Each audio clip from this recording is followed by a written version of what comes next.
Hey, it's tax time. Well, it's almost tax time because it's end of September, first part of October. I'm wrapping up this filing season, October 15th, and I'm so excited. But I know that as soon as I finish that up, I have about a couple of weeks where I can take some time out, which I will be. The grandbaby coming, I've got all kinds of great things scheduled. The rest of the year is going to be super busy, but then right around the corner is going to be tax season all over again. We've had some big changes this year, and I want to encourage you that if you're not current with the IRS, what's holding you back?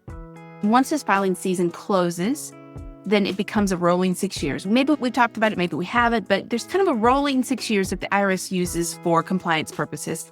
For a non-filer, this is key to helping them get back on track. At the end of the season, another year rolls off and another year opens. Use this as an opportunity to start evaluating where you need to go from here. And sometimes when all else fails and you don't know what to do, just start with the current year.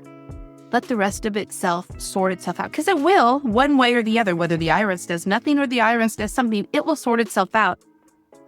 Most importantly, do something, which I always tell folks, if you don't know where to start, just start right here. Figure the rest of it out. Keep going forward. And one way or another, you'll get through this. Take care. Bye for now.